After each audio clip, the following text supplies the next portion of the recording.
जनलक्षणां राघवोर्हति वैदेहीं तं चेयम् असितेक्षणा।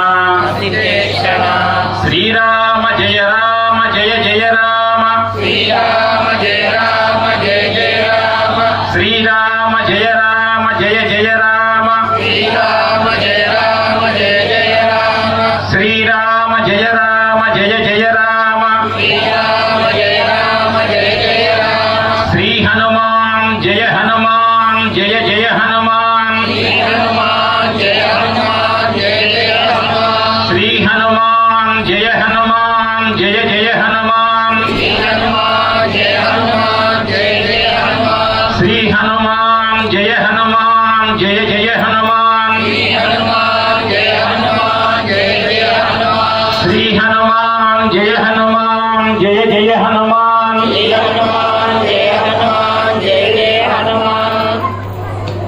ఓ నమః. అందరికి కూడా ఇప్పుడు మీతో నేను ఇది అనిపించాను ఆ శ్లోకాన్ని ఏదో పొద్దుపోక కరపత్రం కింద తయారు చేయించలేదండి చైర్మన్ గారు. దాంట్లో రహస్యం ఉంది, చెబుతాను. అది ఉపన్యాసంలోనే వస్తుంది ఆ మాట ఏంటో.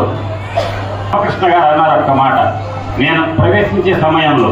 ఈ సంవత్సరం జాతకాలు రాశి ఫలాలు చెప్పేటువంటి జ్యోతిష్యులంతా కూడా అన్నిటికంటే కూడా ప్రమాదమైనటువంటి ఒక విషయాన్ని చెప్తున్నారు. దాన్ని షష్ఠగ్రహ కూటమి అన్నారు. షష్ఠగ్రహ కూటమి ఒత్తుట్ట లేదా షడ్గ్రహ కూటమి అన్నారు ఆయన. షడ్గ్రహ కూటమి షష్ఠగ్రహ కూటమైన మీన రాశిలో 6 గ్రహాలు కలుస్తున్నాయి. అది మంచి సంకేతం కాదు అని పెద్దలు చెప్తున్నారు. కానీ ఒక్క మాట, ఎందుకు 6 గ్రహాలు కలుస్తున్నాయి మీనరాశిలో? మీనరాశిలో కదండి కలిసేది, మాకేంటి ఇబ్బంది అని మిగతా రాశుల వారు అనుకుంటారేమో. ఆ కలయిక ప్రతి వారికి కూడా ప్రభావం చూపిస్తుంది. ఎందుకు కలుస్తున్నాయి గ్రహాలు, ఎందుకు విపరీత స్థితులు వస్తున్నాయి? మన దగ్గరే ఉన్నది మన ప్రవర్తనే. దాన్ని సరి చేసుకోవడం కోసం ఒక వార్నింగ్ ఇస్తున్నారు, గ్రహాలన్నీ ఇస్తున్నాయి. జాగ్రత్తగా వినండి. మీకు నేను చెప్పేదాన్ని శాస్త్రీయంగా చెప్తున్నాను, అడ్డదిడ్డంగా చెప్తే కుదరదు. ఏంటో తెలుసా, ఒక మాలో ఐకమత్యం ఉంది అనే ఒక వర్గం వారంతా కూడా బాగా కట్టుదిట్టంగా పనులు చేస్తున్నారు. ఎట్లా? సమాజానికి చేటు వచ్చేట్టుగా, సమాజానికి చేటు వచ్చేట్టుగా ఒక వర్గం వారు కట్టుదిట్టంగా ఒక పని చేస్తున్నారు. అప్పుడు మిగిలిన వారంతా ఏం చేస్తారు? ఆ కట్టుదిట్టంగా సమాజానికి హితం కాకుండా ఒక న్యాయం జరిగేట్టుగా చేసే వాళ్ళని ఎదిరించడానికి యువతల వాళ్ళు ఏకమవుతారు. దాన్ని యద్యత్ ఆచరతి శ్రేష్ఠః తత్తదేవో ఇతరో జనః సయత్ ప్రమాణం కృతే లోకస్తదనువర్తతే అంటుంది భగవద్గీత.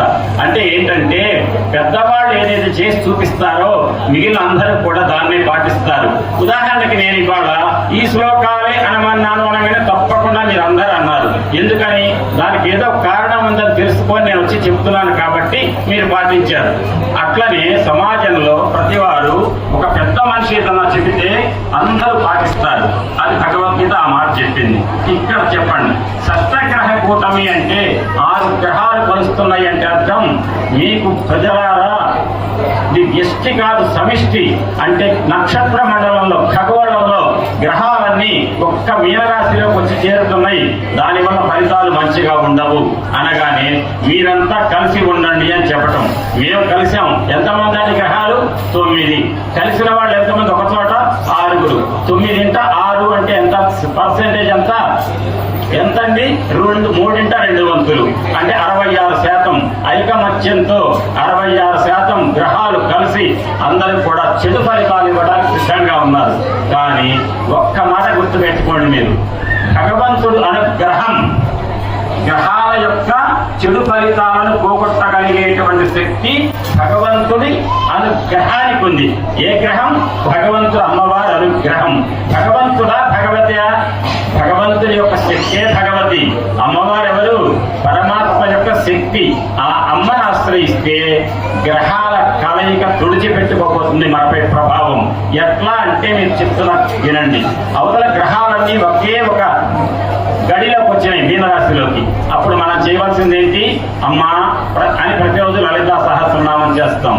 దానితో పాటు ఇప్పుడు నేను చెప్పినటువంటి శ్లోకాలు ఏదైతే చైర్మన్ గారి దగ్గర పాంప్లెట్లో ఉన్నాయో అవి ఈ వేళ నుంచి నవమి వరకు తప్పకుండా ప్రతి వాళ్ళు 21 సార్లు చదివి తీరాలి.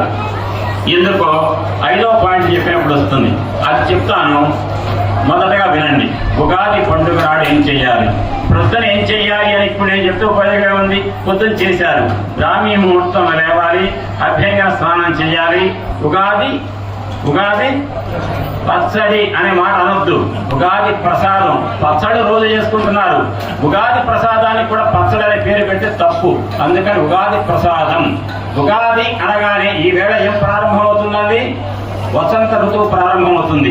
ఎందుకు ఈవేళ కొత్త సంవత్సరం అన్నారు? జనవరి 1వ తారీఖు, డిసెంబర్ 31వ తారీఖు రాత్రి 12 గంటలకు రోడ్ల మీద మోటార్ సైకిళ్లతో వేగంగా వెళుతూ పెద్దగా గో బ్యాక్ ఏదో అంటుంటారు సారా, వెల్కమ్ టు న్యూ ఇయర్ ఆ మాట అంటారు. ఇవాళ అంటున్నాం మన న్యూ ఇయర్ అని. ఎందుకంటే చెట్లకు చికిత్సే సమయం ఇది. ఎప్పుడైనా పుట్టుక ప్రారంభం, లయం అంతం. ఈ సంవత్సరంలో ఎప్పుడైతే చెట్లు చిగురుస్తాయో అది ప్రారంభం. చెట్లు ఎప్పుడు చిగిర్చినటువంటి ఆకులు పెద్ద అయినటువంటి కాయలు ఆకులు ఎప్పుడు విడిపోతాయి? శిశిర ఋతువులో. కాబట్టి అది లయం. ఒక సంవత్సరానికి ప్రారంభం వసంత ఋతువు, చెట్లు చిగిర్చే సమయం. ఈ వసంత ఋతువులో 2 నెలలుంటే చైత్ర వైశాఖాలు.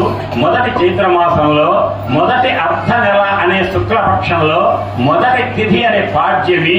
ఈనాడు చైత్ర శుద్ధ పాడ్యమి నాడు పురాణాల ప్రకారం సృష్టి చేయబడింది చతుర్ముఖ బ్రహ్మగారికి. ఆ చతుర్ముఖ బ్రహ్మగారు చేసేటువంటి సృష్టి ఈ రోజు జరిగింది. మరి ఈనాడు మనం ఏం చేయాలి? అభ్యంగన స్నానం చేసి భగవద్ ఆరాధన చేయాలి. ఏ భగవంతుణ్ణి ఆరాధించే చెప్పండి? ఒక్కళ్ళని ఎవరు పెద్దగా ఈవేళ ఏ భగవంతుని ఆరాధించాలి? సూర్య భగవానుడట, ఇటు గణపతట, ఇంకోటి అంటారు. ఏ భగవంతుని ఆరాధించారండి? వాడ కాలపురుషుడిని ఆరాధిస్తారు. కాలపురుషుణ్ణి ఇంతసేపు ఆయన రామకృష్ణ గారు చెప్పింది ఏంటి? ఇన్నింత ఈ గ్రహం ఉంది, అన్నింత ఆ గ్రహం ఉంది, ఇది అటుపోతుంది, ఇటు వస్తుంది అన్నారు. అంటే కాలగమనానికి సంబంధించిన కాలపురుషుణ్ణి ఆరాధిస్తాం. ఎవరా కాలపురుషుడు? పరమాత్మ. ఎవరైతే కాలగమనాన్ని తన అదుపులో పెట్టుకొని, మాయను తన అదుపులో పెట్టుకొని మాధవుడిగా ఉన్నాడో ఆ కృష్ణ పరమాత్మ, ఆ పరమేశ్వరుడే, భగవంతుడే కాలపురుషుడు. కాలపురుషుణ్ణి ఆరాధిస్తాం. కాలం ఈ రోజు ప్రారంభమవుతుంది వసంత ఋతువు. తర్వాత వచ్చేది ఇంకొక ఋతువు. అట్లా మొత్తం ఎన్ని ఋతువులు ఉన్నాయండి? సంవత్సరానికి 6 ఋతువులు. 6 ఋతువులు ఉన్నాయి అనడానికి 6 రకాల రుచులతోటి మనం పదార్థాన్ని తయారు చేస్తాం. ఏ రుచులు అవి? మధు, తీపి. ఏంటండి తీపి అంటే? పంచదార కాదు, కటిక బెల్లమా కాదు, చెరకు రసం అన్నా వాడాలి. తప్పకపోతే బెల్లం వాడాలి తప్ప పంచదార కెమికల్ కలిసింది వాడకూడదు. బెల్లం, మధు. ఆమ్ల, పులుపు. ఏంటి పులుపు? నిమ్మరసం పులుగానే ఉంటుంది. కానీ ఈ సంవత్సరం ఇప్పటికీ వచ్చిన కొత్త చింతపండు గుజ్జుని పిసికి ఆ పులుపు రసాన్ని తీసి అది ఆమ్లం, మధు ఆమ్ల. కట్టు అంటే కారం. కారం అంటే ఏంటి? ఎర్రమిరపకాయల, పచ్చిమిరపకాయల? ఏది కాదు, మిరియాలను నూరి ఆ పొడి వెయ్యాలి. ఆయుర్వేద ఔషధం అది. కారం వేయకూడదండి. మధు, ఆమ్ల, కట్టు. 4వది కషాయ అంటే వగరు. వగరంటే ఏది? రకరకాలు ఉన్నాయి. వేప వగరు కాదు, చేదు. వగరు ఏదంటే అప్పుడే కొత్త పంట అయిన మామిడికాయ తరిగితే వచ్చేది పులుపు కాదండి, వగరగా ఉంటుంది. అంటే ఇవాళ కారం విపరీతమైంది కాబట్టి ఇప్పటికే ఇంత లావైన మామిడికాయలు. కానీ ఈ పాటికి వచ్చేటువంటి కాయలు వగరే తప్ప పులుపు పూర్తిగా టెంక పట్టదు. అటువంటి వగరు మామిడి ముక్కలు కషాయ. మధు, ఆమ్ల, కట్టు కషాయ. 5వ రుచి లవణం, ఉప్పు. ఏ ఉప్పు అండి? టాటా వాళ్ళ హైడ్రైడ్ సాల్ట్ కాదండి. చైర్మన్ గారు అంతగా ఇందాకనే అంటున్నారు, ఈ జిఎస్టీలు అనేవి మొన్న కదండి వచ్చింది, మోడీ గారు వచ్చాను కదా. మరి పంచాంగాలు ఏనాడో గణించారు కదా, జిఎస్టీ తగ్గుతుంది, జిఎస్టీ పెరుగుతుంది అని చెప్పేసి అని. మరి ఆనాడు లేదు కదా, ఇప్పుడు ఎటా చెప్తున్నారని. అట్లనే ఇక్కడ కూడా వస్తుంది ఒక మాట, టాటా వాళ్ళ హైడ్రైడ్ సాల్ట్ బాగుంటుందా సార్ అని అడుగుతారని. సముద్రం నీడని ఎండగడితే వచ్చే ఉప్పు ఏదైతే ఉందో ఆ ఉప్పు యొక్క పొడే వాడాలి. అదైపోయింది. మధు, ఆమ్ల, కట్టు కషాయ, లవణం. చిట్ట చివరిది తిక్త. తిక్త అంటే కటిక చేదు. ఏది అంటే ఇక్కడ ఈ సీజన్లో పండేటువంటి వేప కాయలకు ముందు వచ్చేటువంటి వేప పూత చిట్ట చివరి ఏదైతే ఉందో ఆ తిక్త అనేటువంటి చేదుతో ఉన్నటువంటి వేప పూత దాని పేరు మీదనే ఆ పదార్థం తయారు చేస్తాం. అంతా అయిన తర్వాత ఇందాకనే అన్నారు ఉగాది పచ్చడి అని, వేప పూత పచ్చడి అంటారు కొంతమంది, కానీ చాలా మంది ఏమంటారండి వేప పూత ప్రసాదం అంటారు. అంటే ఇన్ని రకాల పదార్థాలు వేశారు, మీరు మిరియాల పొడి వేశారు, బెల్లం వేశారు, ఏమండి చింతపండు రసం పిసికారు, అన్ని చేసినా కూడా వేపపూత మాత్రమే వాడారు. చూడండి, ఆ వేపపూత అనే చేదుని కూడా కలుపుతారు. 6 రకాల రుచులతో తయారు చేయబడిన పదార్థాన్ని పదార్థంగా తీసుకుంటే ఉపయోగం లేదు, ఫలితం రాదు. దాన్ని వెంటనే అమ్మవారి దగ్గర కాలపురుషుడి దగ్గర సమర్పించి అమ్మా అని నివేదిస్తే అప్పుడు అమ్మ అనుగ్రహం అందులో ప్రసరిస్తే పదార్థం కాస్త ప్రసాదంగా మారుతుంది. ప్రసాదం అనే భావనతో తీసుకోవాలి తప్ప తీయగాను బెల్లం సరిపోయింది, పులుపు తక్కువ ఉంది, కాస్త 2 గంటలు అంతే కాదు. అది ప్రసాదం అనే భావనతో అమ్మ యొక్క అనుగ్రహం అందులో ప్రసరించింది అనే ఈ ఎరుకతో తీసుకోవాలి. ఆ రకంగా ఉగాది ప్రసాదాన్ని తయారు చేసి అమ్మ దగ్గర పెడతారు. తీసుకోగానే తొందరగా పెట్టండి అంటే కుదరదు. అది పంచాంగ పఠనం ఒక పండితుడు చేస్తే, అందరూ శ్రవణం చేస్తే, పంచాంగ శ్రవణం చేసిన తర్వాత మాత్రమే ఉగాది ప్రసాదాన్ని స్వీకరించాలి లెక్క. అది అయిపోయింది. ఇది చెప్పండి, ఉగాది పండుగ నాడు మొదట అభ్యంగన స్నానం, కొత్త బట్టలు కట్టుకోవటం అనేది విషయం అందరికి సంబంధించింది, ప్రతి వాళ్ళు చేస్తారు.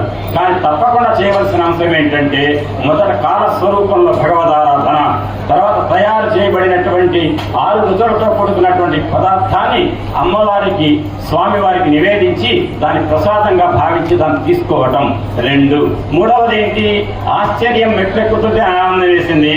ముఖమంటపం చుట్టూ ఏం కట్టారండి, కాషాయ రంగులో జెండాలు. కాషాయ రంగు అనగానే దయచేసి ఇంకా ఏ పార్టీలు అంటగట్టకండి. కాషాయం అంటే ఏంటి తెలుసు, త్యాగం, త్యాగానికి నిదర్శనం కాషాయ రంగు. కాషాయ రంగులో హనుమస్వామి, రామచంద్రుడు, సీతారాముల యొక్క బొమ్మలు ఏదైతే ఉంటాయో ఆ ధ్వజాన్ని ఎగరవేయటం, ధ్వజారోహణం. ఇది 3వది. 4వది ఏది అంటే ప్రపాదానం. ప్రపాదానం అంటే నీటి చలివేంద్రాలు పెడతారు కదండి. ఈ రోజు నుంచి 4 నెలల పాటు మానవులు రోడ్ల మీద వెళుతుంటే దప్పికైతే మంచినీళ్ళు తాగాలంటే ఒకప్పుడు ఫ్రీగా ఇచ్చేవాళ్ళు, ఇప్పుడు 20 రూపాయల బాట్ల 10 రూపాయల బాట్ల అనే పరిస్థితి వచ్చింది. ఈ రోజులలో చల్ల కడుపు బాగా దాహంతో బాధేస్తుంటే చల్లటి మంచినీళ్ళు కుండలో పోసినవి కనుక ఇచ్చినట్టయితే ఎంత ఆనందపడతాడండి ఆ బాటసారి. అటువంటి ఆనందాన్ని ఎదుటి వారికి కలగజేసేటువంటి ప్రపాదానం అనే కార్యక్రమం 4వది. 5వది ఇప్పుడు చెప్తున్నా కదండి, మీరే చెప్పండి. 5వది ఏంటంటే ఈ రోజు మీరు మానసికంగా ప్రకటించాలి. ఈవేళ చైత్రశుద్ధ పాఠ్యము నుండి నవమి వరకు వసంత నవరాత్రులు. వెంటనే మీరు ఎవరు అక్కడ చైర్మన్ గారు ఇస్తారు పాయింట్. 30వ తారీఖు ఉగాది కదా, 6వ తారీఖు నవమి కదా, అంటే ఎన్ని రోజులు? 8 రోజులు. మరి నవరాత్రులు ఎక్కడున్నాయి అంటారు. అంటే మీకేం లేదండి, నవమి సీతారామ కళ్యాణం చేసే వరకు ఎన్ని రోజులు వస్తే అన్ని రోజులు నవరాత్రులేనండి. ఇప్పుడు మా చైర్మన్ గారు ప్రమాణ స్వీకారం చేసి మొన్న 8 రోజులు వాళ్ళకి 57 రోజులు, రేపు 116 రోజులు ఒక అడుగు పెడుతున్నారు. అర్ధనాడు 116 అంటే 116 అంటే 116, 116 అంటే ఎంత? మీకు చెప్పేది 58 ఎమ్మటే చెప్తారు. 58వ రోజు రేపు వస్తుంది. అంటే ఈ 116 రోజు అడుగు పెట్టే ముందు ఈ ఉగాది పండుగ నిర్వహించుకుంటున్నాం. అక్కడ చెప్పే మాట 8 రోజులుగా వచ్చినటువంటి ఈ సంవత్సరపు వసంత నవరాత్రులలో ఈ వేడుకలు మొత్తం మేము ఇవాళ నుంచి చేసుకుంటున్నాం అని మానసికంగా ప్రకటించుకోవాలి అందరూ కూడా. మీరు అనొచ్చు, అదేంటి సార్ మేము నవరాత్రులు చేయడానికి ఇవాళ కనపడతాం, మళ్ళీ 6వ తారీఖు శ్రీరామనవమికి కనపడతాం, మధ్యలో కనపడం కదా అంటారు మీరు. కానీ మీరు కనపడినా కనపడకపోయినా అమ్మ దగ్గరికి రాండి, తప్పకుండా అవకాశం ఉంది అందరూ కూడా. ఏదైతే కరపత్రం చైర్మన్ గారి దగ్గర ఉందో అది దగ్గర పెట్టుకొని ప్రతి శ్లోకం ఇప్పుడు మీతో అనిపించా 21 సార్లు అనండి. అందులో ఆ శ్లోకమే ఎందుకంటే వాసవి కన్యకా పరమేశ్వరి కులదేవత. ఆ అమ్మ అనుగ్రహం లేనిది ఎవరు ఏమి చేయలేరు. అమ్మని జవదాటిన వారు ఎవరు కూడా ఏమి సాధించలేరు. కాబట్టి అమ్మని ముందు ఆరాధించాలి, అమ్మను స్తుతించాలి. ఆ స్తుతి తప్పకుండా అని తీరాల్సింది 21 సార్లు. తర్వాత వెంటనే ఇందాక నేను చెప్పాను నమోస్తు రామాయ సలక్ష్మణాయ. మన డిసెంబర్ 22 నుంచి 29 వరకు చెప్పుకున్నటువంటి ఉపన్యాసంలో 28 వరకు చెప్పుకున్న దాంట్లో ఈ శ్లోకం యొక్క గొప్పతనం అంతా చెప్పే సుందరకాండలో. ఇదేంటి అంటే ఆంజనేయ స్వామి వారికి సీతమ్మ కనపడకపోతే ఆత్మహత్య చేసుకుందాం అనుకొని నేనెందుకు ఆత్మహత్య చేసుకోవాలండి, బ్రతికి ఉంటే బొలుసాకు తినవచ్చు, చచ్చి సాధించేది లేదు, బ్రతికి ఉండాలి, కార్య సాధన చేయాలి అంటారు. ఎందుకు? పుట్టాం కాబట్టి పని చేయాలి అంటారు. భగవద్గీత చదివేవాళ్ళు ఉన్నారు ఇక్కడ, భగవద్గీత చదివేవాళ్ళు. ఎందుకు? కర్మణ్యేవాధికారస్తే మా ఫలేషు కదాచన మా కర్మఫలహేతుర్భూ మా తే సంగోష్పకర్మణి. కర్మలు చేయకుండా ఉండేదానికి అధికారం లేదు, కర్మ చేసి తీరాలి. కానీ ఆ కర్మ ఫలితాలను అమ్మకు సమర్పించాలి. అమ్మ అంటే ఎవరు? పరమాత్మ యొక్క శక్తి. మయి సర్వాణి కర్మాణి అని చెప్పారు కర్మయోగంలో. సన్యస్సఖ్యాత్మ చేతస నిరాశి నిర్మమో భూత్వా యుధ్యస్వ విగత జ్వర. ఆ రకంగా విగత జ్వర అంటే జ్వరం ఉండదట. జ్వరం అంటే ఏ జ్వరం? మలేరియా జ్వరమా, టైఫాయిడ్ జ్వరమా? కాదు, మానసిక తాపం. అయ్యో నేను ఈ పనులు చేస్తున్నా, ఈ పనుల యొక్క ఫలితాలు అంటుకుంటాయి, నాకు మళ్ళీ జన్మ ఉంటుంది, మోక్షం రాదేమో అని కంగారు పడక్కర్గా ప్రతి కర్మను అమ్మకు సమర్పించినట్లయితే కర్మఫలం అంటుకోదు. తప్పు చేశారా, అమ్మకు సమర్పిస్తే చెల్లదు, అనుభవించడానికి జన్మెత్తాలి. మంచి పనులు చేశారా, అవి అమ్మకు సమర్పించాలి, అవి అంటుకోవు. కాబట్టి మోక్షం రావాలంటే మంచి పనులు చేయాలి, అమ్మకు సమర్పించాలి, చెడు పనులు చేయకుండా ఉండాలి. అనుభవించడానికి కర్మలలో ఒకటి మోక్షమే, జన్మ ఉంటుంది. కాబట్టి ఈ మాట భగవద్గీత చెప్పింది. మయి సర్వాణి కర్మాణి సన్యస్సాధ్యాత్మ చేతస నిరాశీ నిర్మమో భూత్వా యుధ్యస్వ విగత జ్వర. ఆ జ్వరం అనే మానసిక తాపం ఉండకుండా హాయిగా నీ జీవితం గడుస్తుంది అని చెప్పాడు ఆయన కృష్ణ పరమాత్మ. కాబట్టి మీరు 5వ పనిగా చేయవలసింది ఈరోజు ఏది అంటే, మొదటి కార్యక్రమం పొద్దున అయిపోయింది. పంచాంగ శ్రవణం, ఉగాది ప్రసాదం, ధ్వజారోహణ, ప్రపాదానం. ఈ వేళ నుండి మీ ఇంటి నుంచే కానట్టు వెళ్ళేవాడు దప్పి కడిగితే మంచినీళ్ళు ఇవ్వండి, కాస్త పిలిచి ప్రేమతో ఇచ్చేయండి. చివరిది ఏది అంటే, ఈ వేళ నుండి కనీసం నవమి వరకు చైర్మన్ గారు కొద్దిసేపు చివరిలో ఇచ్చే పాంప్లెట్ కరపత్రంలో ఉన్న శ్లోకాలు విధిగా ప్రతివాడు 21 సార్లు చదవండి. ఈ రకంగా ఈ ఉగాది నాడు చేసే పనులు. ఇంకా రామకృష్ణ గారు చెప్పారు, కర్కాటక రాశి గురించి చెప్తున్నప్పుడు ఆయన ఏమన్నారు? కర్కాటక రాశిలో పుట్టిన ఎవరైనా ఆ రాజకీయాల పదవికి పోటీ చేస్తే గ్యారంటీ గెలుస్తారట. వెంటనే చైర్మన్ గారు పట్టుకున్నారు, ఏమని? ఇద్దరు పోటీ చేసి ఇద్దరు కర్కాటక రాశి అయితే ఎట్లా అంటున్నారు. ఇద్దరు కర్కాటక రాశి గారు అయితే ఎట్లా అంటే, వాడు పూర్వకాలంలో చేసుకున్న పుణ్యాల ఫలితాలను బట్టే ఆ కొంచెం తేడా చూపిస్తుంది అమ్మవారు. అంటే అర్థం ఏంటంటే, ఇవాళ మీకు చెప్పినటువంటి రాశి ఫలితాలు సమిష్టి ఫలితాలే తప్ప వ్యష్టి ఫలితాలు కాదు. మీకు ఇంకొకటి, తులారాశి అనగానే ఏమంటారు? చిత్తా నక్షత్రం 3-4 పాదాలు, ఏమండి? స్వాతి 1, 2, 3, 4 పాదాలు అని చెప్పి విశాఖ పాదం చెప్తారు. అంటే అర్థం ఎవరి జాతకం నడుస్తుంది మరి, ఏ నక్షత్రం ఏ రాశి వాళ్ళకు అంటే రాశి మొత్తంలో ఉన్న వాళ్ళకు కూడా తేడాలు వస్తాయి. ఇదేంటంటే 40% మాత్రమే ఇప్పుడు చెప్పిన జాతక చక్రం రాశి ఫలితాలు. 60% ఏంటో తెలుసా అండి? మీరు ప్రతి వారు ఏ సమయంలో పుట్టారని సిజేరియన్ చేయించి మంచి ముహూర్తం పెట్టుకొని ఇవాళ మా అమ్మాయి ప్రసవించిందండి, ఆపరేషన్ చేయించి బిడ్డను బయట పెట్టించామంటే అది జరగదండి. న్యాచురల్ గా డెలివరీ అయినప్పుడు తల్లి గర్భం నుంచి శిశువు బయటకు వచ్చే సమయంలో శిరస్సు ఎప్పుడు బయటకు వస్తుందో ఆ సమయాన్ని ఘడియలతో సహా లెక్కేస్తేనే జాతక చక్రం కుదురుతుంది. అటువంటి జాతక చక్రం ఏదైతే ఉందో ఆ సమయంలో ఉన్నటువంటి పిల్లవాడు లేదా అమ్మాయి పుట్టినప్పుడు ఉన్నటువంటి గ్రహాల స్థానాలు ఎక్కడ ఉన్నాయో వాటిని బట్టి వేస్తే లగ్న కుండలిలో 12 రాశులతో ఉన్న గళ్ళల్లో ఎక్కడ లగ్నం, ఎక్కడ గురుడు, ఎక్కడ రాహువు, ఆయన వీక్షణ ఉంటుంది అనేటువంటి దాన్ని బట్టి నడిచేటువంటి జాతక చక్రంతో వచ్చే రాశి ఫలితాలు ఏవైతే ఉన్నాయో అవి నిజమైన జాతక ఫలితాలు. అవి 60%. మరి గోచారం ఏంటి? మీరు ఈనాడో పుట్టారు 1964లో, అప్పుడు నువ్వు పుట్టిన డేట్ నాడు లగ్నం ఇక్కడుంది, రాశులు ఇక్కడ ఉన్నాయి, కానీ గ్రహాలు ఒక చోట ఉండవు, తిరుగుతూ ఉంటాయి. ఈ సంవత్సరం ఈ విశ్వావసులో ఏ గ్రహం ఎక్కడి నుంచి ఎక్కడ తిరిగింది, వీటి నుంచి మళ్ళీ రివర్స్ వస్తాయి. రాహుకేతులు వెనక్కి వస్తారు, ముందుకు పోరు, ఇట్లా తిరుగుతారు. ఎలా మిగతా వాళ్ళు ముందుకు పోతారు, కుడి చేతి క్లాక్ వైజ్. ఆ తిరుగుతున్నప్పుడు ఈనాడు ఈ సంవత్సరంలో ఎప్పటి వరకు ఏ గ్రహం ఎక్కడుందో దాన్ని బట్టి మీకు ఇప్పుడు చెప్పారు. దాన్ని ఏమంటారంటే గోచార ఫలితాలు అంటారు.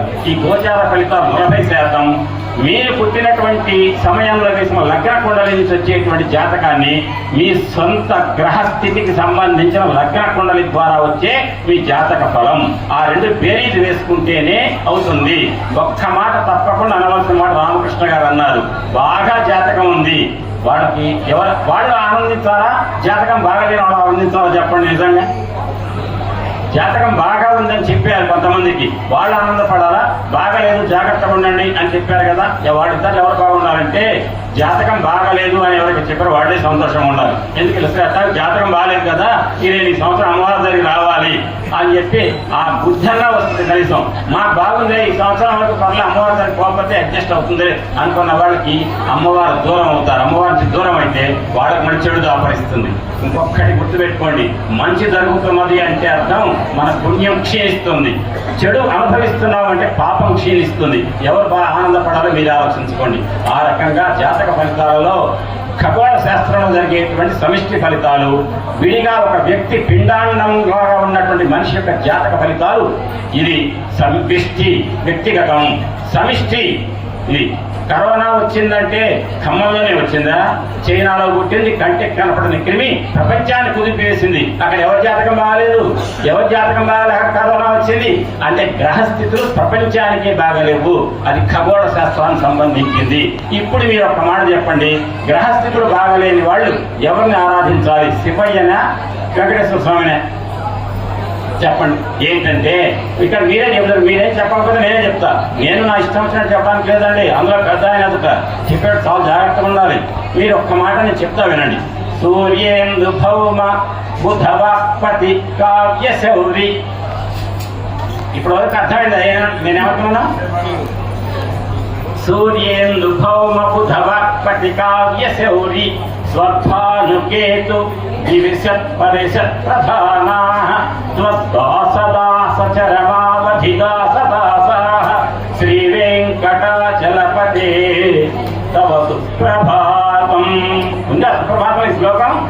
ఇప్పుడు చెప్పండి ఏంటట? సూర్యేందు భౌమ బుధవాపతి కావ్య శౌరి సర్పానుకేతు ద్విశత్ పరిషత్ ప్రధానాః త్వద్దాసదాసచరమావధిదాసదాసాః శ్రీ వెంకటాచలపతే తవ సుప్రభాతం.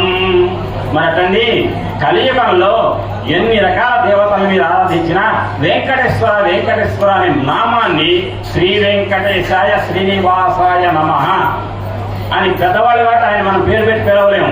మన ఇంట్లో ఎవరు నా పేరుతో కలిగిన వాళ్ళు అంటే వెంకటేశ్వర్లు వెంకటేశ్వర్లు అని అంటుంటారు. వెంకటేశ్వర్లు వెంకటేశ్వరరావు అంటే వేకి పొల్లు. వేం అంటే బాధ, వేం అంటే బాధ, కట్ అంటే అర్థం దగ్ధం కావటం. బాధలు దగ్ధం చేసే నామం వెంకటేశ్వర. అది వెంకటాచలం కొండ మీద ఉన్నటువంటి స్వామి. ఆ స్వామినట గ్రహాలు ఎవరెవరు వెళ్తారట అందరికి. ఇందులో మళ్ళీ ఆపోజిషన్ పార్టీ అధికార పార్టీ లేవు. అంటే 9:6, 9:4 లేవు. సూర్య ఇందు అంటే సోముడు అంటే ఎవరు? చంద్రుడు. సూర్య ఇందు భౌమ అంటే ఏంటి? కుజుడు. భౌమవారం అంటే మంగళవారమే కదా. భౌమ సూర్యేందు భౌమ బుధ. వాక్పతి అంటే వాక్కు అధిష్టాన దేవత ఎవరు? బృహస్పతి. గురువు. సూర్యేందు భౌమ బుధ వాక్పతి కావ్య. కావ్య అంటే కావ్యుడు అంటే ఎవరు?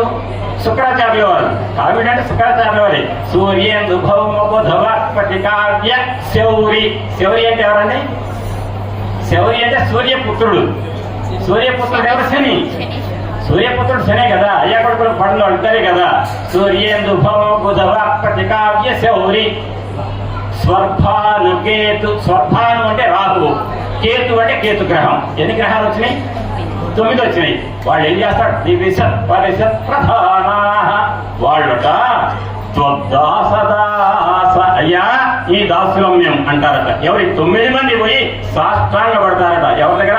వెంకటేశ్వర స్వామి దగ్గర పడి త్వద్దాసదాస చరమావధిదాసదాసాః అటువంటి వాళ్ళ దాసత్వాన్ని వాడు సాగిలబడి దిక్కు నువ్వే తండ్రి అని ఏ 9 గ్రహాలైతే నీ దగ్గర పడుకుంటారో నీ కాళ్ళ దగ్గర, అటువంటి స్వామి నువ్వు ఎక్కడున్నావయ్యా? శ్రీ వెంకటాచలపతే తవ సుప్రభాతం అని అన్నన్ స్వామి వారు చెప్పారు. ఇప్పుడు చెప్పండి, 9 గ్రహాలు ఎవరికి దడుస్తున్నాయి? చదవట్ల ఎవరిని గౌరవిస్తున్నాయి? వెంకటేశ్వర స్వామి గారు. మీరు అంటారు అనొచ్చు, ఏమన్నా అమ్మవారి గుడిలో కూర్చున్నప్పుడు కనీసం అమ్మవారి గుడి చైర్మన్ గారు విలువిచ్చి ప్రేమతో తీర్చి చెప్పమన్నప్పుడు అమ్మవారే అని చెప్పొచ్చు కదా. వెంకటేశ్వర స్వామి అన్నారు ఎందుకు అంటే, మీరు 40-50 ఏళ్ళ వెనక్కి వెళ్ళండి, 40-50 ఏళ్ళ వెనక్కి. అక్కడ ఏమంటారు?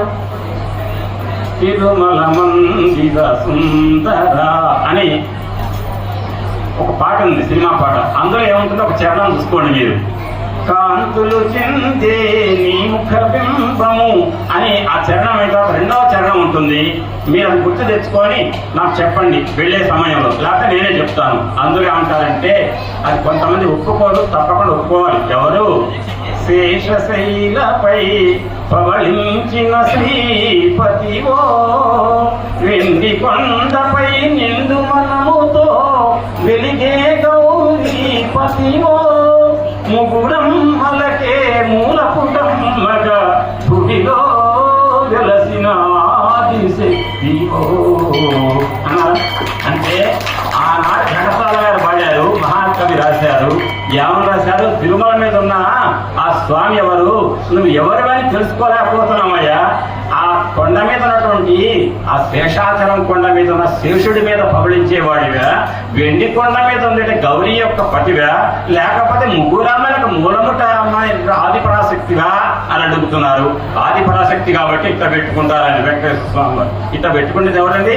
ఆది పరాశక్తి. కాబట్టి ఆది పరాశక్తి అక్కడ ఉంది మన అమ్మ అంటే అర్థం, ఆది పరాశక్తికి 9 గ్రహాలు సాగిలబడి దాసత్వం చేస్తున్నాయి. ఇప్పుడు చెప్పండి, ఒక్క మాట మిమ్మల్ని అడుగుతా.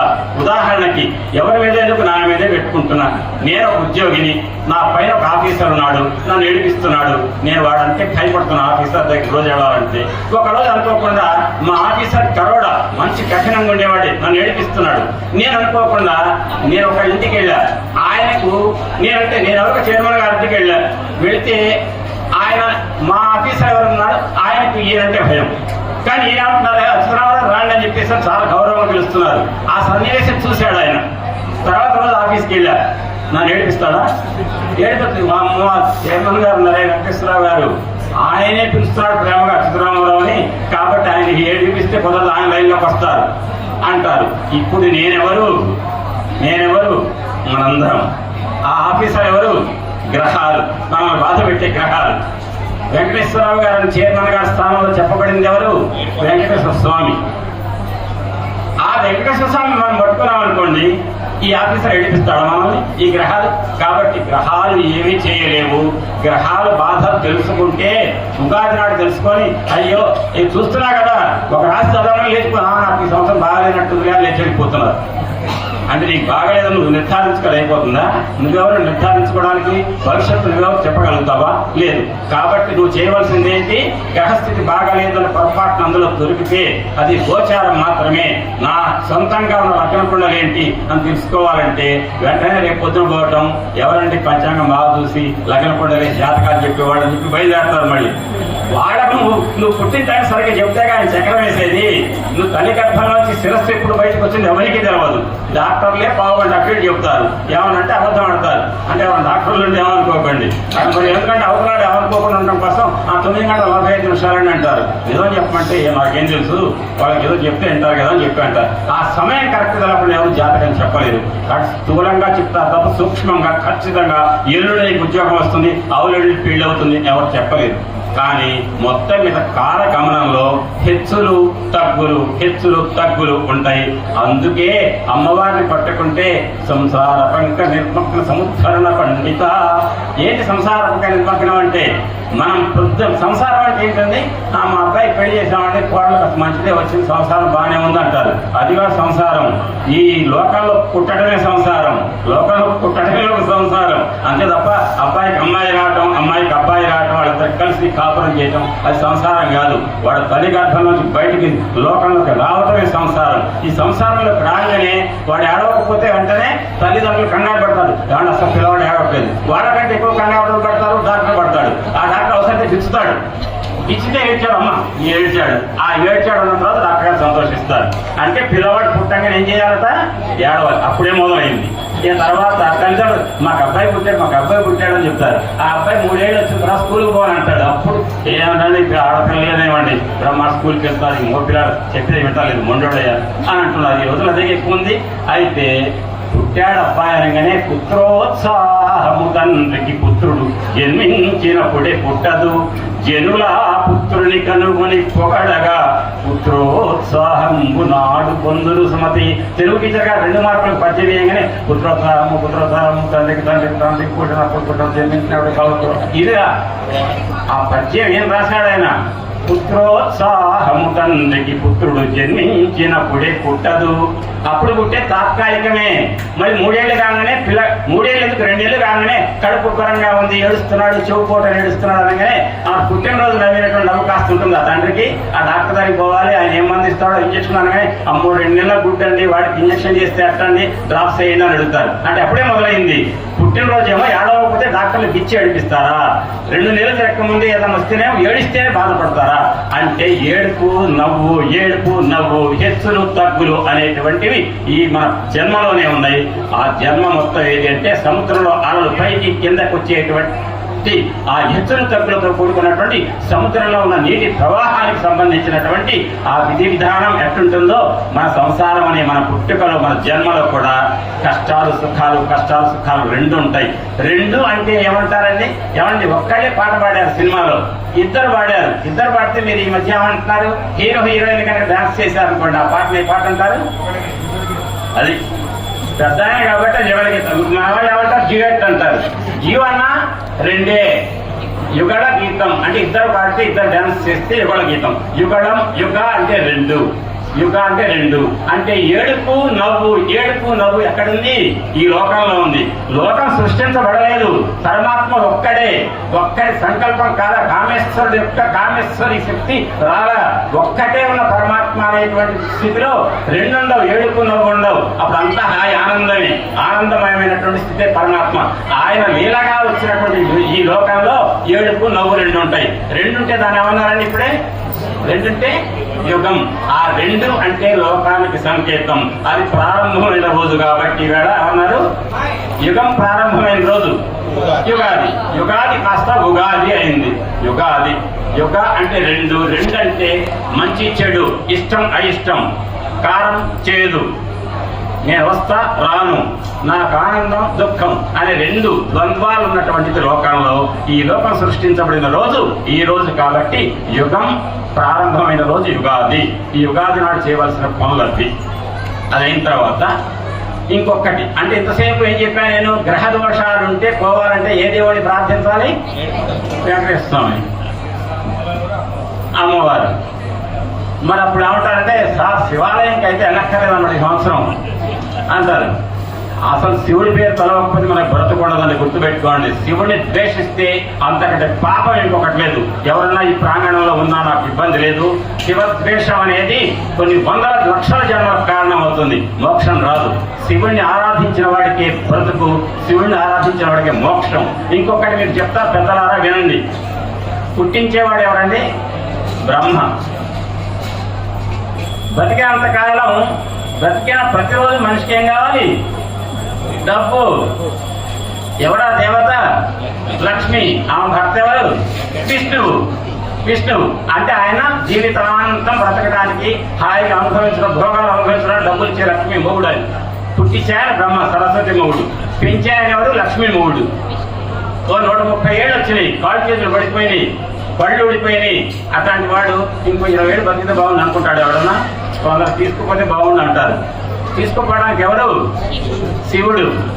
ఆయన మామూలు వాడు కాదండి, ఆయన ఆనందం పెట్టేది. ఎందుకంటే ఎందుకున్నా ఈ లోకంలో ఈ బాధలు, తొందరగా వస్తే బాగుందని కోరుకుంటాడు ఏదో. అప్పుడు తీసుకుపోయేవాడు బుద్ధుడు. ఆయన మాత్రమే మోక్షం ఇస్తాడు. ఆయన పేరు తొలవకపోతే మోక్షం రాదు. మీకు ఒక్కటే చెప్తున్నాను, మీ అందరికీ తెలుసు, దక్ష యజ్ఞము. దక్షయజ్ఞం ధ్వంసం చేశాడు. ఎవరైనా అభ్రమ కృణీల దీర్ఘ శరీరమర అని చెప్పి వీరభద్ర స్వామి, ఆ వీరభద్ర స్వామి శివుడి యొక్క జటాజూతం నుంచి ఒక జటని పీకి పెరిగి నేలకి వేసి కొట్టే వచ్చిన వాడు వీరభద్రుడు. అటువంటి వీరభద్రుడు దక్ష యజ్ఞాన్ని ధ్వంసం చేశాడు. ఎందుకు చేశాడండి? దక్ష ప్రజాపతి ఎవరు? శివుడికి మామగారే. ఎందుకు అది ధ్వంసం చేశాడు? మామగారు చేసే యజ్ఞాన్ని అల్లుడి యొక్క సేన వచ్చి ధ్వంసం చేస్తుందా? అల్లుడిని అవమానపరిచాడు. అల్లుడు కాదు అక్కడ, దక్ష ప్రజాపతి అల్లుడు ఎవరు? శివుడు, లయకారకుడు. ఎప్పుడైతే లయకారకుడికి నువ్వు యజ్ఞంలో ప్రాతినిధ్యం ఇవ్వలేదో దానికి పూర్ణాహుతి లేదు. యజ్ఞం పూర్ణాహుతి లేకుండా లేకపోయింది లేండి, మాకు జీతం రాకపోయింది లేండి, 70 ఏళ్ళు ఉద్యోగం చేస్తాను అంటారా? ఫలితం రావాలి, ఎప్పటికప్పుడు జీతం రావాలి. అంటే శివుడు అనే లయకారుణ్ణి కనుక గౌరవించకపోతే ఆ యజ్ఞం సఫలం కాదు. అదే సంకేతం ఒకటి దక్ష యజ్ఞంలో అయిపోయింది కదా. ఇప్పుడు చెప్పండి, ఇంతసేపు నేను ఎందుకై మాట్లాడినా? వెంకటేశ్వర స్వామి వారిని కోరవాలి. ఆయన ఎందుకు అంటే సూర్యేందు భవకి కావ్య శౌరి స్వర్థానుకేత దిశత్ప్రధానా స్వద్వాసదాస చరమావధిదాసదాసా శ్రీ వెంకటాచలపదే తవ సుప్రభాతం. అయిపోయింది కదా. ఇప్పుడు చెప్తున్నా ఒక మాటనండి, జాగ్రత్తగా వినండి, ఎవరు మాట్లాడకుండా. గ్రహదోషంబులు మొదటే వచ్చింది ఏంటి? గ్రహదోషంబులు దుర్నిమిత్తములు. దుర్నిమిత్తాలు అంటే ఏంటి? అపశకునాలు, ప్రతిదీ వ్యతిరేకమే, ఇబ్బంది పెట్టేది. గ్రహదోషంబులు దుర్నిమిత్తములు నీ కళ్యాణ నామంబు, నీ శుభంకరమైన నామంబు. ప్రత్యహము, అహము అంటే ఏంటి? పగలు, అహోరాత్రులు అంటారు. అహం అంటే పగలు, అహ అంటే పగలు, రాత్రి. ప్రత్యహము ప్రతిరోజు, పేర్కొను పలకరించే. ఉత్తమోత్తముల అంటే నీ పేరు తలచే ప్రతివాడు ఉత్తముడే. గ్రహదోషంబులు దుర్నిమిత్తములు ప్రత్యహము పేర్కొను ఉత్తమోత్తముల బాధ్యం పెట్టగా నోపునే. బాధ పెడతాయా? పెట్టవు. ఎట్లా? దహనం గప్పగదాలునే శలభ సంతానంబు. దహనం అంటే పెద్ద అగ్నిశిఖ ఉందట అక్కడ. అగ్నిశిఖ అట కప్పి పెట్టి మనందరికీ కనపడకుండా చేద్దామని చెప్పి మిడతలు దండ బయలుదేరిందట.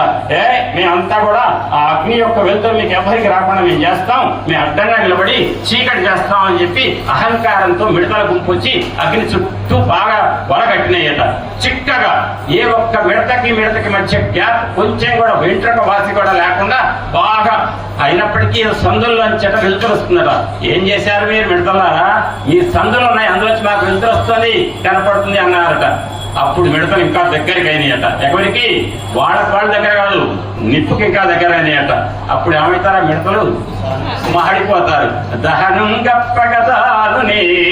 ఇక్కడ అగ్ని ఎవరంటే అగ్ని ముఖంబు పరాపరాత్మకమాత్మ కాలం భుగతి రత్నగర్భపదము శ్వసనంబునియూర్పు రసన జలేసుండు దిశను కర్ణంబులు దివమునాభి సూర్యుండు కన్నులు శుక్లంబు సలిలంబు జఠరంబు జలధులు చదలు శిరము సర్వౌషధులు రోమచయములు శల్యంబులద్రులు మానసమృతకరుడు చందములు ధాతువులు ధర్మ సమితి హృదయము అస్య పంచకముపనిషదహ్వయంబునైన నీరూపు పరతత్వమై శివాక్ష్యమై స్వయం జ్యోతి యొప్పునాద్యమగుతూ. ఎవరండి అన్నది? బ్రహ్మాది దేవతలు పరమశివ ఈ లోకంలో ఈ ప్రాణికోటి బ్రతుకుతుందంటే ప్రాణవాయువు కావాలయ్యా పీల్చేది. ఎవరా ప్రాణవాయువు? పరమశివ.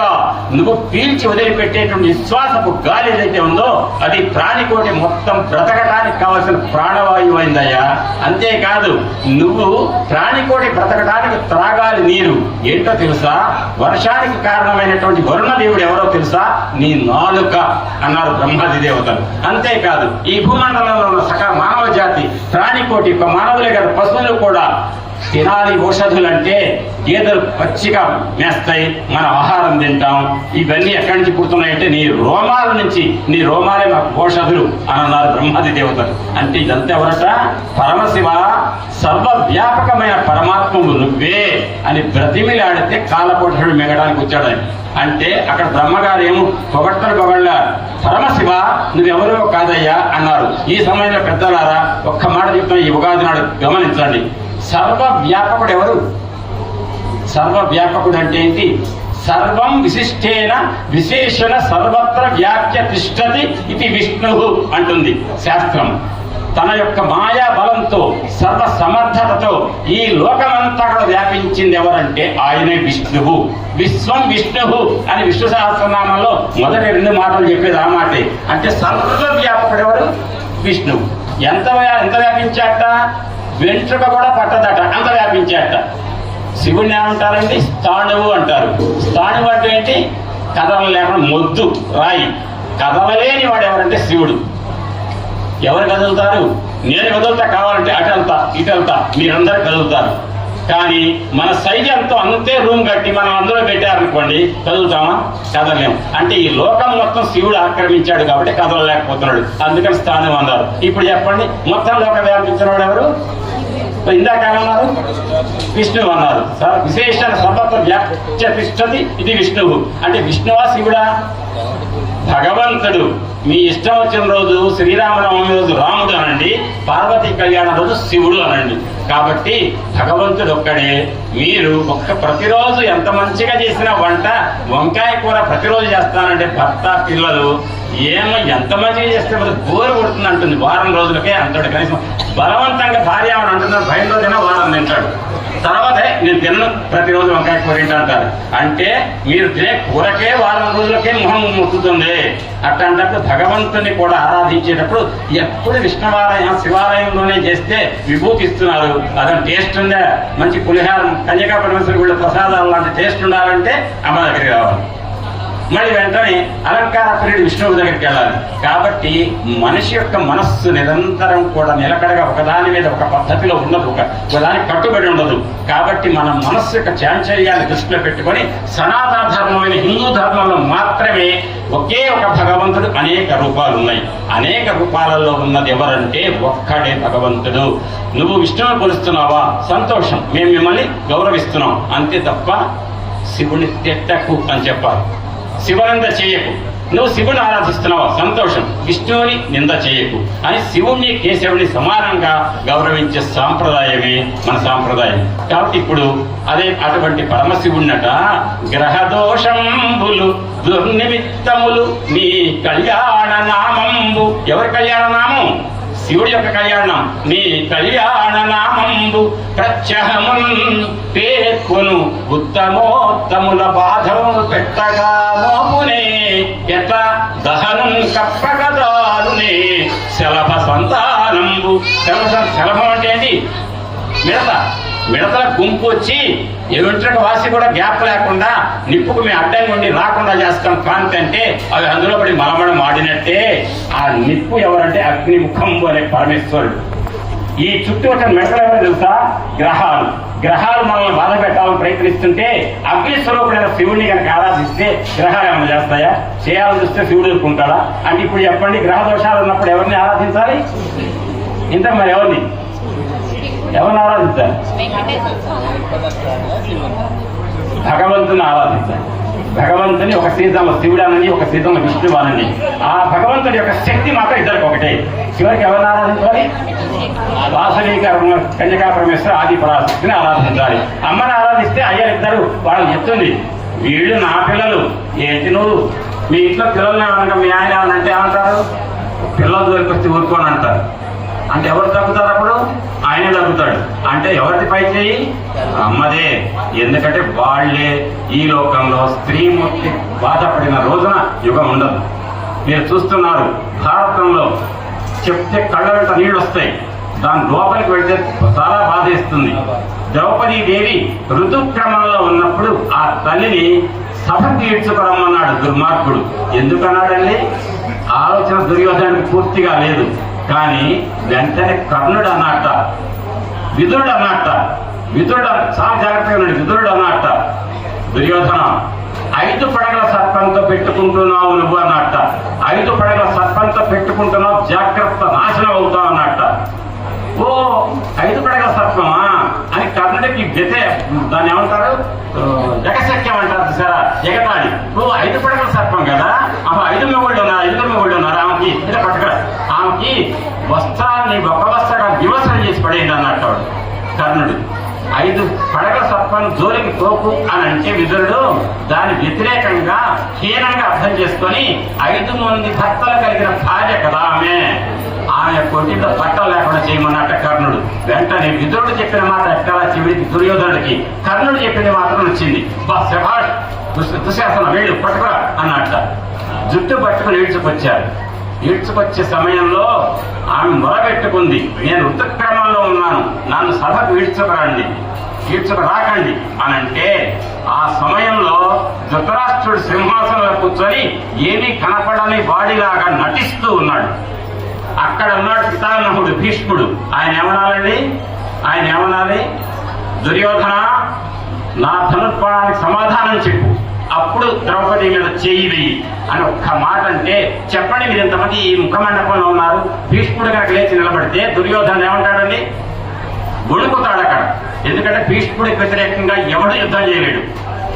అర్జునుడు కూడా ఎట్లా చంపాడు, శిఖండిని పెట్టుకొని ఆయనే చెప్పాడు, ఏదో ఒక సమయంలో చెప్తానండి, ఏదో ఒకటి తన వారి సంపదాలక వెనుకకు కోనిచ్చగించు విజయుని శంకన్ ఘనయోగ విద్య బాపిన మునివంజుని పాద భక్తి మునయున్నాకున్ అనగానే కుప్పించి ఎగసిన కుండలంబుల కాంతి గగన భాగం వెళ్ళ కప్పికొనగా ఒరికిన ఓర్వక ఉదరంబులోనున్న జగముల వ్రేగున జగతి కదల చక్రంబు చేపట్టి చనుదెంచురయమున పైనున్న పచ్చని పటముజార నమ్మితి నాలారు నగుబాటు సేయక మనింపుమని క్రీడి మరల దిగువ కరిగి లంఘించి సింహంబు కరడి మెరసి నేడు భీష్ముని చంపుదు నిన్ను కాదు విడుము అర్జున అనుచు మతి విశిఖ వృష్టి తెరలి చనుదెంచు దేవుండు దిక్కు నాకు అంటాడు భీష్ముడు. అంటే ఆ సందర్భంలో గొప్ప విషయం ఉంది, సమయం ఎక్కువ లేదు కాబట్టి దాని వివరణ ఏదో కూడా చెప్తా. ఎంత రమ్యంగా ఉంటుందంటే మామూలుగా ఉండదండి.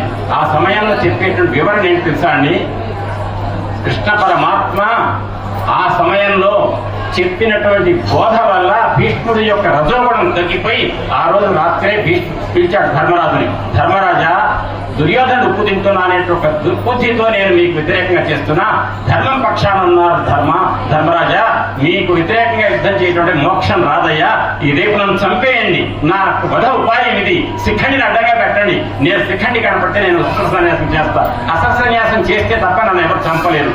ఇప్పుడు అర్థం ఇదంతా ఎందుకు చెప్పానండి, భీష్ముడిని అస్త్ర సన్యాసం చేయిస్తే తప్ప చేతిలో ధనుర్బాణాలు ఉండగా సర్వ భూమండలం మొత్తం కురుక్షేత్ర రంగం మొత్తం ఒకటైనా భీష్ముడిని చేయలేరు. అంత గొప్ప విలుకాడు. అటువంటి భీష్మ పితామహుడు ఆనాడు ద్రౌపది దేవిని తీసుకొచ్చి జుట్టు పట్టుకుని ఈడ్చుకొస్తుంటే ఒక్క మాట మాట్లాడలేదు. వెంటనే ప్రక్కనే ఉన్నాడు ఆచార్యుడు, బాణాలు విద్య నేర్పిన ఆయన ద్రోణాచార్యుడు. ఆయన కూడా భీష్ముల వారు అన్నది కరెక్టే అన్నాడు. భీష్ముల వారు అన్నది కరెక్టే అంటే అయిపోయింది, అందుకంటే ఏమంటాడు ఆయన, సపోర్ట్ చేయటమే. ఈ రకమైన స్థితిలో ద్రౌపది దేవిని తీసుకొచ్చారు. అప్పుడు కృష్ణ పరమాత్మ అంటాడు, ఒక్క మాట చెప్పేసి దీన్ని ముగింపిస్తాను. ఏమన్నాడు కృష్ణ పరమాత్మ అంటే, గుర్తు పెట్టుకోండి, రాయబారంలో మీ అందరి యొక్క మీ యొక్క విషయాలన్నీ నాకు తెలిసినాయి, మీ దుర్బుద్ధులకి నాకు తెలుసు, మీ మంచికి నేను చెప్పవలసినని చెప్పాను. మహానుభావుడు విదురుడు కూడా యుద్ధం జరగకుండా, రక్తపాతం జరగకుండా ఉండాలని నానా ప్రయత్నాలు చేశాడు. మీరు మాకు అహంకారంతో ప్రవర్తించారు దుర్యోధన, మీ చావు మీరు చస్తారు, అధర్మం పక్షాన ఉన్నారు అని చెప్పితే వినకుండా నేను వస్తే ఒక యాదవుడు నన్ను ఈ రకంగా బెదిరిస్తాడా అంటూ తాడు పెట్టి కట్టేస్తారా అని సారపు ధర్మమున్ విమల సత్యము పాపము చేత బొంకు చేత పారము పొందలేక చెడబారినదైన అవస్థ దక్షులెవ్వారనుపేక్ష చేసిరి, అది వారల సేటకు గాని ధర్మ నిస్తారకమయ్యు సత్య శుభదాయకమయ్యు దైవముండెడు. అని కృష్ణ పరమాత్మ వార్నింగ్ ఇచ్చాడు. మీరు ఆనాడు ద్రౌపదీ దేవిని జుట్టు పట్టుకొని సభలోకి ఈడ్చుకొస్తున్న రోజున ఒక్క దక్షత ఉన్న భీష్ముడు మాట్లాడలా, ద్రోణుడు మాట్లాడలా, చేతులు అధికారం ఉన్న ధృతరాష్ట్రుడు మాట్లాడలా. మీరు అనుకుంటున్నారు ప్రోత్సహించిన కర్ణుడు, ఆదేశించిన దుర్యోధనుడు, ఈడ్చుకొచ్చిన దుశ్శాసనుడే కాదు, చూస్తూ మౌనంగా ఉన్నారే, అందుకు వాళ్ళు కూడా పావన భాగం పడుతున్నాడు కృష్ణుడు. నాకు అందుకే మన చైర్మన్ గారు అప్పుడప్పుడు ఇక్కడ ఆలయంలో చూస్తుంటాను. ధర్మానికి సత్యానికి విరుద్ధంగా కాస్త క్రమశిక్షణ తేడా వస్తే ఆయన వెంటనే ఆగలేదు. నాకు అదే అర్థం. కృష్ణుడు చెప్పిన ఆ ధర్మం ఏంటంటే చూస్తూ ఊరుకుంటే పాపం జరుగుతుందట. ఇక్కడ తప్పు జరుగుతున్నప్పుడు తప్పకుండా ఖండించి తీరాలట. ఎదుటివాడు బాధపడితే తాత్కాలికం, అదే కనుక బాధపడతారనుకొని మౌనంగా ఉంటే క్రమక్రమంగా క్రమశిక్షణ రాహిత్యం పెరిగితే కంట్రోల్లో ఉండదు. కాబట్టి దేవ్యాలయం అంటే అమ్మవారి ఆలయంలో క్రమశిక్షణ ఏమాత్రం తగ్గినా దాన్ని దండించడం కోసం, శిక్షించడం కోసం వర్షమైన మాటలు మాట్లాడినా కూడా అదే నిజం అవుతుంది తప్ప అదే సత్యం అవుతుంది, అదే న్యాయం అవుతుంది, అదే ధర్మం అవుతుంది. దానికి కనుక మౌనంగా ఉన్నట్టయితే ఆ మౌనంగా ఉన్న వాళ్ళు కూడా పాపం తగులుతుంది. కాబట్టి మౌనంగా ఉండకుండా కాస్త ఇందాక ఒక్కడు ఎవరు అక్కడ వెళ్తున్నాడు దర్శనానికి వెంటనే అతన్ని చూపిస్తున్నాడు అంటే అర్థం ఏంటంటే నువ్వు ఒక్కడే అట్ట వెళ్ళొద్దు అని చెప్తాం. అంటే అర్థం ఏంటంటే ప్రతి విషయం సూక్ష్మంగా చూస్తూ జాగ్రత్తగా ఉండండి. అమ్మవారి ఆలయం అందరం ఒక్కటే. క్రమశిక్షణతో భక్తితో అమ్మ అనుగ్రహానికి పాత్రలవుదాం, పాటుపడదాం అని చెప్తూ ఆ రకంగా దక్షత ఉన్న వాళ్ళు చూసి ఊరుకోకూడదు అనే మాట కృష్ణ పరమాత్మ కురుసభలో చెప్పాడండి. ఆ రకంగా ద్రౌపదీదేవి అమ్మను పరాభవించినందుకే కురుక్షేత్ర యుద్ధం వచ్చింది. ఆ కురుక్షేత్ర యుద్ధం ధర్మం గెలిచింది, ఆ ధర్మం నాశనం అయిపోయింది. ఈనాడు మనం చెప్పుకోవాల్సింది ఏంటంటే అమ్మవారి పాదాలను ఆశ్రయించామంటే ధర్మం సత్యం రెండే అమ్మ పాదాలు. ధర్మంగా ఉండండి అచేతనైనంత వరకు, సత్యమే పలకండి. సత్యం పలికితే ఎప్పుడు ఒక్కటే ఉంటుంది. అబద్ధం మాట్లాడితే దానికి కప్పిపుచ్చుకోవడం కోసం ఇంకోటి, దానికి క్రాస్ క్వశ్చన్ చేస్తారు, చేసినప్పుడు దానికి కప్పిపుచ్చుకోవడం ఇంకోటి. అంటే అబద్ధాలు అనేకం ఉంటాయి, నిజం మాత్రం ఒక్కటే ఉంది. నిజం చెప్పడం వల్ల ఏమవుతుంది, ఒక్కసారికి ఏమన్నా ఇదేది ఇబ్బంది అయితే చేశానండి అంటే సర్లే అంటారు. అబద్ధం చెప్పినట్టు తెలిస్తే అసలు తట్టుకోలేదు. ఏది మంచి మంచి బుద్ధి ఉన్నటువంటి వాళ్ళు సత్పురుషులు అబద్ధాన్ని తట్టుకోలేదు. నిజంలో తప్పు చేసినా ఒప్పుకుంటారు. సరే అయితే next don't repeat it again అంటారు. ఆ రకంగా ఈ ఉగాది సందర్భంగా గ్రహ దోషాలు కనుక ఏమైనా ఉన్నాయి అంటే ఆ గ్రహాలు నేను దాసులం మీకని చెప్పి వెంకటేశ్వర స్వామి వారిని అమ్మవారిని అయితే ప్రణిపాతం చేస్తాయో ఆ అమ్మని పట్టుకుంటే గ్రహాల దోషాలు అమ్మ అనుగ్రహం వల్ల అది పోతుంది. శివుడి యొక్క నామాన్ని కనుక కలిసినట్టయితే ఒక్క పద్యమే వినండి, ఆపేస్తా. కవి పుష్పం వగు అగ్నిమంచకం అకూపాదంబు భూమి స్థలంబవు శత్రుండతి మిత్రుడవు విషము దివ్యాహారము నెన్నగా అవనీ మండలి లోపలం శివసుయేత్యా భాషణోల్లాసికిన్ శివ నీ నామము సర్వవస్యకరమవు శ్రీకాళహస్తీశ్వర. శివనామం యొక్క వైభవం అంత గొప్పది. ఈ పద్యం ఇవ్వడం చెప్తే 10 నిమిషాలు పడుతుంది కాబట్టి దాన్ని ఆపుతున్నాను. ఇది గొప్ప పద్యాన్ని గుర్తుపెట్టుకోండి. ఈసారి వచ్చినప్పుడు ఈ పద్యం యొక్క వైభవం చెప్తాను. అది చెప్తూ ఇవాళ ఒక్క మాట ఏంటంటే ఇవాళ ముఖ్యంగా ఇవాళ విశ్వం సమస్తం ప్రకాశయతి కిరణై ఇది విశ్వావసు. అదండి విశ్వాస నామ సంవత్సరం యొక్క నామం ఎట్టొచ్చిందంటే ఈ సమస్త భూమండలాన్ని తన కిరణ శక్తితో తన కాంతితో సర్వ సంపదలను విశ్వం ప్రపంచానికి వసు సంపద ఇచ్చేవాడు ఈ సంవత్సర అధిష్టాన దేవత. ఇది చెప్పండి, భూమి మీద పంటలు పండటానికి తన కాంతి శక్తితోటి ఫలాన్ని అంటే అంకురించడానికి తోడ్పడేటువంటి కాంతిని ప్రసాదించే మహానుభావుడు ఎవరు చెప్పండి? సూర్యుడు. దాని పేరు విశ్వవసు. అనుకోకుండా అది ఏ వారం నాడు వచ్చింది? ఆదివారం వచ్చింది. సూర్య భగవానుడు ఈ సంవత్సరానికి అధిష్టాన దేవత, ఆదివారం వచ్చింది. కాబట్టి ఆంజనేయ స్వామి వారు సీతమ్మని వెతకడానికి వెళ్తే కూడా సూర్యాయ మహేంద్రాయ అన్నారు. వెలుగు మరొక్క పేరు అఖిల విద్యలకం పరమార్థభూతమై వెలుగు తన్ను మించి మరి విశ్వమునందున వేరు చోట లేదు. అలగుడు శిష్యవత్సలుడు అంబుధి శోషణ దాహమూర్తి విల్గుల నిధికిన్ గురుతమునకున్ జగదక్షునకున్ నమస్కృతుల్. వినండి, ఒక్క మాటతో ముగిస్తున్నాను. ఏంటో తెలుసా అండి, ఈ భూమండలం మీదకు తన యొక్క కిరణ శక్తిని కాంతిని ప్రసరింపచేసి భూమి మీద సకల పంటలను సకల ఐశ్వర్యాలను ఉత్పత్తి చేసే శక్తి ఉన్నటువంటి దేవత ఎవరంటే సూర్య భగవానుడు. ఎట్లా వినండి జాగ్రత్తగా. ఏమండి ఐశ్వర్యం అంటే ఒక్క మాట చెప్పండి, డబ్బుల కట్టలు ఒక్కటే కాదు, ఆరోగ్యం, చూపు అన్నిటికంటే గొప్పం. సర్వేంద్రియాణ నయనం ప్రధానం. ఆ కళ్ళ చూపుకు అధిష్టాన దేవత ఒకటి సూర్య భగవానుడు. అంతేకాదు ఆరోగ్యం భాస్కరాభిచ్చే. అందుకే నవరాత్రుల్లో తప్పకుండా మన చైర్మన్ గారు ఏం చేయిస్తున్నారు, అక్కడ సూర్య నమస్కారాలు చేస్తున్నారు. ఆ రోజు తీర్థం తీసుకుంటే నిజంగా రోగాలు సగం మటమాయం చేస్తాయి. అటువంటి సూర్య భగవానుడి యొక్క ఆదివారం నాడు వచ్చినటువంటి ఈ విశ్వావసనామ సంవత్సరంలో, విశ్వావసు అంటే నేను చెప్పాను కదా, తన కిరణ శక్తితో భూమండలం మీద పంటలు పండిస్తాయి, శరీరానికి పోషణ కావాల్సిన శక్తిని ఇస్తుంది. అంతేకాదు ఆరోగ్యాన్ని తన అదుపులో పెట్టుకొని తనను ఆశ్రయించిన వారికి ఆరోగ్యమైన సంపదనిస్తుంది, తినడానికి పోషణ సంపదిస్తుంది, సకల సంపదలను చూపు ఆనందించడానికి కావలసిన దృశ్య శక్తిని ఇస్తుంది. ఇవన్నీ ఇచ్చేవాడు సూర్య భగవానుడు. ఆయన ఈ విశ్వాసనామ సంవత్సరానికి అధిష్టాన దేవత. అటువంటి దేవత ఆ సూర్య భగవానుడే రాజుగా ఉన్నటువంటి సంవత్సరం. ఆ సూర్య భగవానుడి యొక్క కృప వల్ల ఆ అమ్మవారి యొక్క కృప మనపై వర్షించి అనుగ్రహించి తప్పకుండా విశ్వావసనామ సంవత్సరంలో ఆర్థికంగా పరిపుష్టం కావాలి అంటే, ఆధ్యాత్మికంగా కావాలి అంటే 6 గ్రహాలు మీనరాశిలోకి వచ్చినాయంటే మనకు కనపడే సంకేతం ఒక్కటే. మేము 6గురం వచ్చాం, జాగ్రత్త. మీరందరూ కూడా మా ఇంట్లో అపార్ట్మెంట్ మీద టెర్రస్ మీద పాలలో చంద్రుడు చూస్తున్నాం. అపార్ట్మెంట్ మీద ఎవరు చూస్తారండి? మీరు అమ్మవారి గుడిలో చూస్తే పాలలో. అంటే నేను ఎందుకంటున్నా అంటే, ఏమంటే ఎక్కువ మంది రావట్లేదంటే నాకు అనిపించింది, కొన్ని చోట్ల టెర్రస్ల మీద మేము పెట్టుకుంటున్నామని నాకు ఎక్కడో విన్నా. అందుకని మీ టెర్రస్ల మీద పెట్టుకునేట్టయితే మీ వంటింట్లోనే పెట్టుకోవచ్చు, పొయ్యి మీదనే పెట్టుకోవచ్చు, పైన హోల్ చేస్తే కనపడతారు అక్కడ కూడా. ఎందుకు? దేవ్యాలైన అమ్మవారి సన్నిధిలో పాలల్లో చంద్రుడిని చూస్తే అమ్మ అనుగ్రహం. అమ్మ నెత్తి మీద ఏముంటుందండి? నెలవం. అష్టమి చంద్ర విభ్రాజలిత స్థల శోభిత. అటువంటి అష్టమి నాటి చంద్రుడి యొక్క కవళికను కలిగి ఉన్నటువంటి ముఖ చంద్రబింబాన్ని కలిగిన అమ్మవారి సన్నిధిలో ఆ చంద్రబింబాన్ని పాలలో దర్శించినట్లయితే అమ్మ అనుగ్రహం కలుగుతుందని చెబుతూ చేయవలసింది ఒకటే, సంఘే శక్తి కలౌ యుగే. కలియుగంలో ఒంటరిగా చేస్తే దాని ఫలితం రాదు, కొంచెమే. సామూహికంగా చేస్తే ఎంతమంది పాల్గొని చేశారో అంతమంది పారాయణ ఫలితం ప్రతి ఒక్కరికి వస్తుంది. కాబట్టి ఈ విశ్వాసనామ సంవత్సరంలో అందరూ కూడా మీ తోటి భక్తులందరికీ తెలియచేసి అందరూ సామూహికంగా మీరు పారాయణం చేయడానికి అమ్మవారి సన్నిధికి రావాల్సిందిగా అనేక సార్లు రండి. చైర్మన్ గారికి మా శశికళకి చెప్పాము, ఎప్పుడు అమ్మ నేను లలితా సహస్రనామం చేయడం సిద్ధంగా ఉన్నాను. ఆమె గారు కూడా ఒకటే మీకు చెప్తున్నారు, మీ అందరిలో ఎప్పుడు పరిణతి వస్తుందో దయచేసి లలితా సహస్రనామంలో దోషాలు పోగొట్టుకొని లలితా సహస్రనామం పారాయణ చేయడంలో. మొన్న ఒక ఫంక్షన్కి వచ్చా, వెంటనే మధ్యాహ్నం 11:30కి అంటే లలితా సహస్రనామం చదువుదాం ఒకసారి అని చెప్పి చైర్మన్ గారు ఆఫీస్ రూమ్ చదివారండి. అంత అలవోకగా లలితా సహస్రనామం చదవడానికి, తప్పులు లేకుండా చదవడానికి నేను ఎంతో ఆనందపడుతున్నా. చాలా తప్పులు ఏదో ఒక్కటి ఏంటండి, అవి కూడా అది ప్రతి వాడికి వచ్చి తీరాల తప్పు, అటువంటిదే తప్ప ఎక్కడ దోషం లేకుండా పారాయణం చేస్తున్నారు.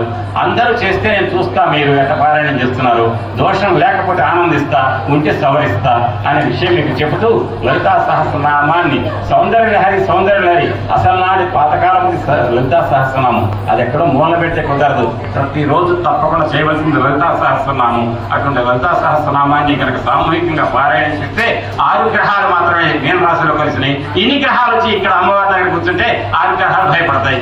కాబట్టి అందరూ అమ్మవారి అనుగ్రహానికి పాటుపడండి, లలితా సహస్రనామాన్ని సామూహికంగా పారాయణం చేయండి అని చెప్పి మీ అందరినీ కూడా నేను ప్రత్యేకంగా కోరుతూ, అందరూ ముఖమండపం నిండిపోవాలి. చైర్మన్ గారు మిమ్మల్ని కూర్చోబెట్టడానికి ఆయన ఏర్పాట్లకు సతమతం అవ్వాలి. అట్ట భక్తులంతా ఈ గుడికి వచ్చేసి ఎంత దివ్యంగా ఉందండి ఆలయం, వైభవం ఏంటి చెప్పండి, ఈ శోభ ఏంటి చెప్పండి. ఇటువంటి శోభాయమానంగా ఉన్న ఆలయంలో నిజంగా చెప్తున్నారు కదా, మీరు నమ్మండి చెప్తున్నారు. రేపటి నుంచి 4 రోజులు మహబూబాద్లో చెప్తా ఉపన్యాసం. 4వ తారీఖు నాడు జమలాపురం వెంకటేశ్వర కళ్యాణం బట్టి వస్తాడట. నాకు మంత్రి లెక్క కాదు, భక్తుడు ఎవరో అది లెక్క నాకు. 6వ తారీఖు మళ్ళీ మన సీతారాం కళ్యాణం అక్కడ చేస్తాం. అయితే ఈసారి నేను చైర్మన్ గారు 25 రోజుల నుంచి చెప్పారు నాకు. చెప్తే నేనేం మాట్లాడలేదు, మీరు వస్తున్నారు అంతే అన్నారు. నేను ఎందుకు చేస్తున్నాం అంటే వసంత నవరాత్రులు ప్రారంభం రోజు ఇవాళ ఇక్కడ, ముగింపు రోజు శ్రీరామనవమి ఇక్కడే. అంటే అమ్మవారు ప్రారంభాన్ని ముగింపును కూడా నా సన్నిధిలో చేయరా నాయన అని చెప్పి చైర్మన్ గారి ద్వారా చెప్పించారు అమ్మవారు. మధ్యలో అటు వెళ్తా, కానీ ఇక్కడ నాకు కూర్చొని చూస్తూ ఉపన్యాసం చెప్తుంటే వారిద్దరు కూర్చొని చాలండి, మీరందరినీ కూడా నాకు ఇక్కడ స్వతంత్రం ఉంది, అందరూ ఇటు తిరగండి, ఇటు రాండి అని అనడానికి ఉంది. ఆ మాట అంటే కూడా నిమిషం వేస్ట్ అవుతుందేమో అనుకుని కూర్చున్నా ఇక్కడ నేను. అందరికి కూర్చుంటే విందాం. నేను దక్షిణ తిరిగి కూర్చున్నా. అమ్మవారి దగ్గర ఎటు తిరుగు అన్ని దిక్కులు ఆమె కంట్రోల్లోనే ఉన్నాయి కాబట్టి ఆమె దగ్గర ఎట్లయినా కూర్చోతా తల్లి దగ్గర ఆమె తీసుకుని చేశా.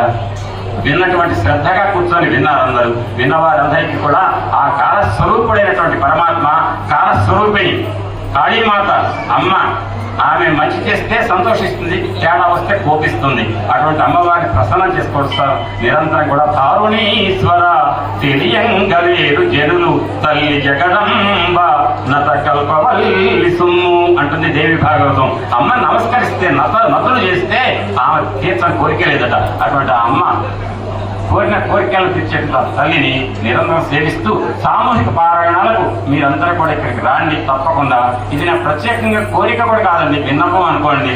ఇక్కడ అందరూ లలితా సహస్రనామం పారాయణ చేస్తే తప్పులు సరిచేద్దామని ఎంత తపన పడుతున్నానో దానికి ఆ సహకరించండి. మన అందరికీ అక్కడంట ఉగాది పర్వదినం నాడు అమ్మ సన్నిధిలో ముఖ మంటపంలో మీ అందరికీ చేసే ప్రత్యేక విన్నపం అని తెలియచేస్తూ, విన్న మీ అందరికీ కృతజ్ఞతాపూర్వక వందనాలు తెలియచేస్తూ రావాలి. ఉగాది నాడు నిజంగా స్పేర్ అట్లా పెట్టుకున్న పండుగ ఇక్కడ విస్తృతంగా లలితా సహస్రనామం సామూహిక పారాయణాలు పెట్టించండి, దోషాలు తొలగింపచేసి అమ్మ అనుగ్రహానికి పాత్రలను చేయండి అని చెప్పి కోరుతూ